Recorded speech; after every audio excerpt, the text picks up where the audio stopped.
పవిత్ర పుణ్యక్షేత్రాలైన వేములవాడ, భద్రాచలం, బాసరా, జమలాపురం, చిన్న తిరుపతి, ధర్మపురిలను మరింత ఆకర్షణీయంగా భక్తులకు సౌకర్యవంతంగా తీర్చిదిద్దేందుకు చర్యలు తీసుకుంటున్నాం. అందుకు అవసరమైన కార్యాచరణ త్వరలో ప్రారంభం కాబోతున్నదని తెలియజేయడానికి సంతోషిస్తున్నాం. ప్రముఖ పుణ్యక్షేత్రాలను అనుసంధానం చేస్తూ టూరిజం సర్క్యూట్లను ఏర్పాటు చేసేందుకు కూడా సత్వర చర్యలు తీసుకుంటాం. దేవాదాయ ధర్మాదాయ శాఖ చెందిన వేలాది ఎకరాల అన్యాక్రాంత భూములను గుర్తించి వాటిని పరీక్షించేందుకు ప్రత్యేక చర్యలు తీసుకుంటాం. మన గిరిజనుల పెద్ద పండుగైన మేడారం జాతర ఘనంగా నిర్వహించబోతున్నాం.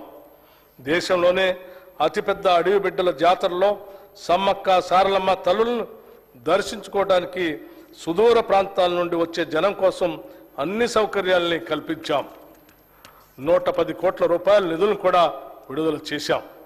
భక్తులు సులభంగా బంగారం మొక్కులు చెల్లించుకునేందుకు వీలుగా ఆన్లైన్ పోర్టల్ కూడా ప్రారంభించాం. తెలంగాణ రాష్ట్రానికి ఎనలేని వారసత్వ సంపద ఉన్నది. మనం చేయాల్సిందల్లా వాటిని కాపాడి భావితరాలకి అందించటమే. పర్యావరణ సమతుల్యాన్ని కాపాడే అడవులు, నిత్యం పారే సెలయేళ్లు, ఆకాశం నుంచి దుమికే ఎత్తిపోత